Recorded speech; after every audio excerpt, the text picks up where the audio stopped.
دوستو، ڈاکٹر افتخار احمد اور میری گفتگو آپ نے پچھلے پروگرام میں سنی، یہ اس کا اگلا حصہ ہے۔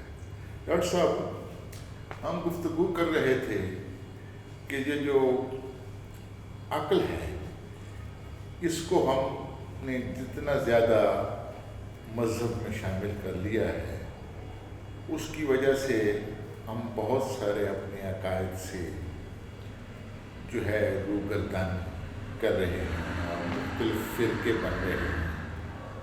حضور صلی اللہ علیہ وسلم کی ذات گرامی میں بھی، ان کی سیرت کو بھی دیکھا جائے تو اس میں بھی شق القمر جیسے واقعات بھی موجود ہیں کہ جو انسانی عقل سے ماورا ہیں،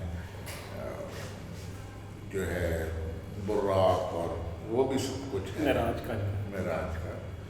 تو اس حوالے سے کوئی تھوڑی سی روشنی ڈالیے کہ عقل کی بنیاد پر کیسے ہم اس سلسلے کو چلا سکتے ہیں۔ جس طرح پہلے ذکر کیا تھا، ہم نے عقل اور مذہب کو علیحدہ علیحدہ کر دیا ہے۔ یہ جو علیحدگی ہے، یہ اصل میں بنیادی طور پر ہم نے یورپ سے لی ہے۔ وہاں پر کوئی جو مذہب اور جوڈو کرسچین جو ان کی ٹریڈیشنز تھیں، اور جب ان کی نشست ثانیہ میں رینائسنس میں ہوا ہے، اس میں جو وہاں مذہب کا رول تھا، اس سے انہوں نے چھٹکارا پانے کے لیے سائنس کی طرف آئے اور انہوں نے مذہب کو ایک سائڈ پہ رکھ دیا۔ اسلامی روایات میں اصل میں یہ دو علیحدہ علیحدہ چیزیں نہیں ہیں۔ ہم نے ان کے زیر اثر آ کر ان کو علیحدہ کر دیا۔ جس طرح آپ نے کہا کہ اب آج کل عقل کی بنیاد پر ہمیں بہت سی مشکلات پیش آتی ہیں، ہم مذہب کے حوالے سے سوالات اٹھتے ہیں، ہم نہیں سمجھتے یہ کیا ہے۔ تو ہمیں ایک چیز سمجھنے کی ضرورت یہ ہے کہ جو قرآن بذات خود جو ہے،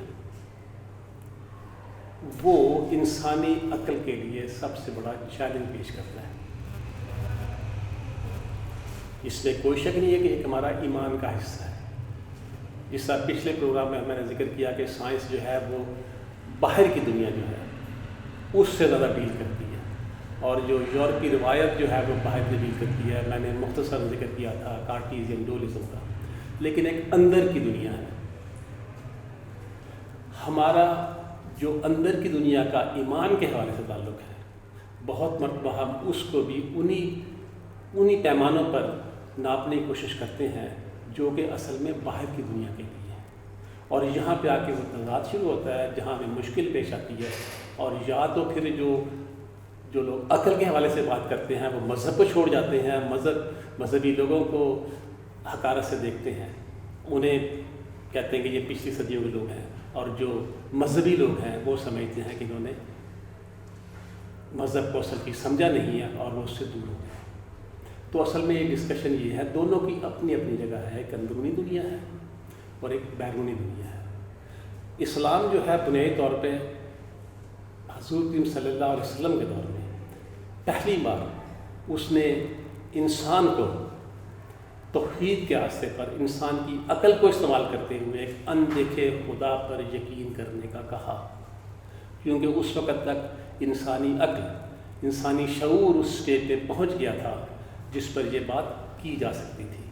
وہ اس لیے میں یہ کہہ رہا ہوں کہ ہم سمجھتے ہیں اور ہم کہ اسلام کوئی نیا مذہب نہیں ہے۔ آپ نے عام طور پہ یہ سنا ہوگا، یہ پچھلی حضرت ابراہیم علیہ السلام اور اس سے چلتا ہے۔ تو آپ اگر دیکھیں درجہ بدرجہ جو حضرت ابراہیم علیہ السلام سے لے کر حضرت موسیٰ علیہ السلام اور ان کی تورات اور ان کی انجیل، حضرت عیسیٰ علیہ السلام کی انجیل اور پھر قرآن، تو اسلام کو ہمیں دو حساب سے سمجھنا ہوگا۔ ایک ہے دین ایک ہی ہے اور وہ دین ابراہیم ہے۔ دوسری ہے اس کا حصہ شریعت، جو وقت کے ساتھ ساتھ چینج ہوتی رہی۔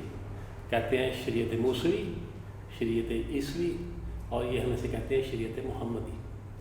ہمارا ایمان یہ ہے کہ جو شریعت محمدی جو ایمان ہے وہ مکمل ہو چکا ہے، اور وہ شریعت بھی مکمل ہو چکی ہے، اس کے اصول طے ہو چکے ہیں۔ یہ یاد رکھنے کی بات ہے کہ اصول طے ہو چکے ہیں۔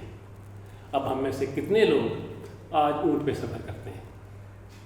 ہم میں سے کتنے لوگ اسی طرح کی زندگی گزار رہے ہیں جو آج سے 1400 سال پہلے کی تھی۔ آج کے اس ماڈرن دور میں جب بہت سی زندگی تبدیل ہو چکی ہے تو ہم سمجھتے ہیں کہ کانٹراڈکشن آ گئی ہے اسلام میں اور اس میں۔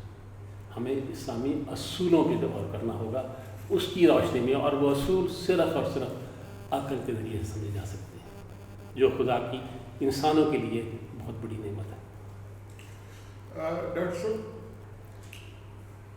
حضور صلی اللہ علیہ وسلم کی جو زندگی میں جو واقعات ہیں وہ بحیثیت ایک انسان کے، انہوں نے بشر کے، انہوں نے اپنی پوری بشریت کے ساتھ جو ہے نا جی اپنی زندگی میں دکھائے اور اس پر عمل کیا، لیکن جو ان کے ساتھ کی ایک روحانی حیثیت ہے جو ان کی ذات جی،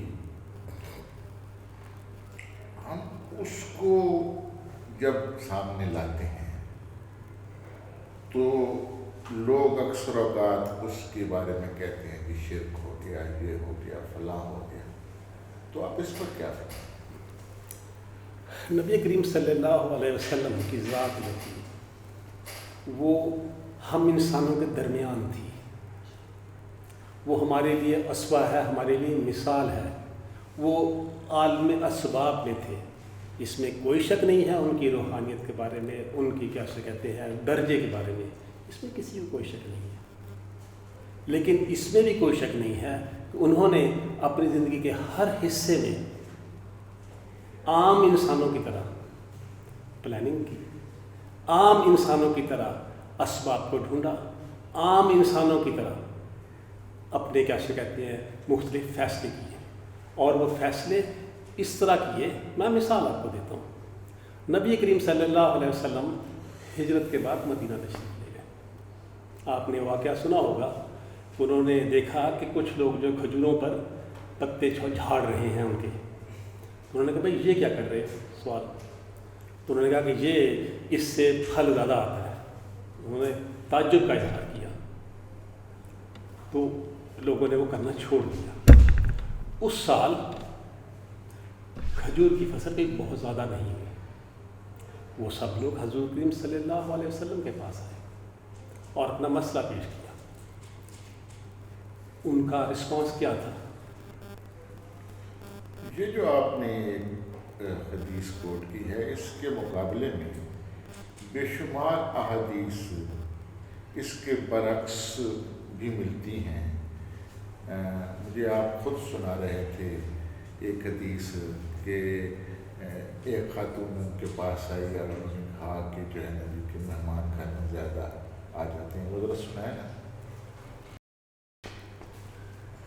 بہت سی چیزیں ایسی ہیں، پہلے وہ سنا دیں، لوگ بھی نہیں آپ بہتر، مجھے آپ ذرا بہتر طریقے سے بتا دیں، مجھے ڈر ہے کہ میں کوئی نہیں، وہ آپ نے یہ سنایا تھا، آپ نے حدیث یہ سنائی تھی کہ حضور صلی اللہ علیہ وسلم نے کہا کہ اچھا، تو انہوں نے کہا کہ گھر میں غربت ہے، مہمان آ جاتے ہیں، اس کے تو کماتا کھاتے تو کوئی پیسے تو آتے نہیں ہیں شوہر کے بارے میں۔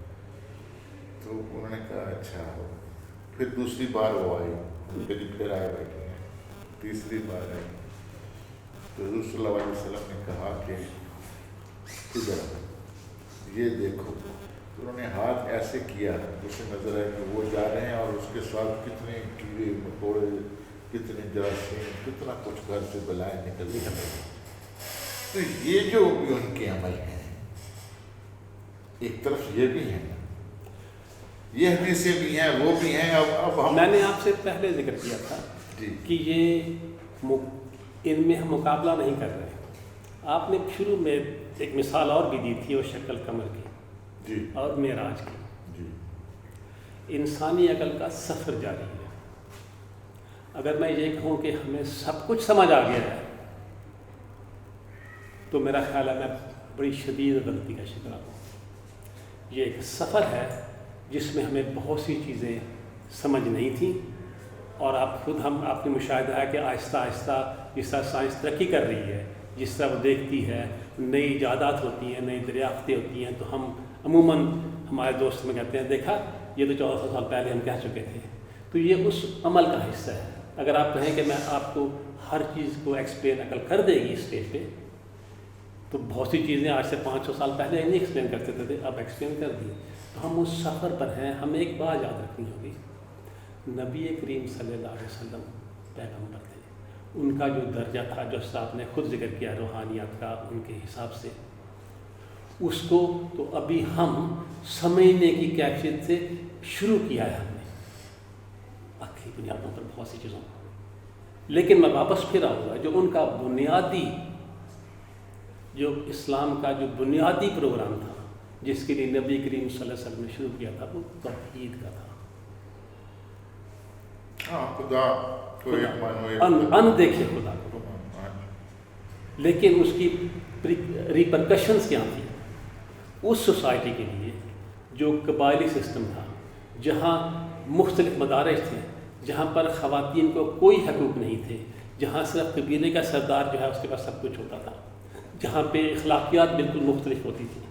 اس توحید کی بنیاد پر کہ اس اندیکھے خدا کے سامنے سب برابر ہیں سوائے ان لوگوں کے جو نیک ہیں، جو اچھے کام کرتے ہیں.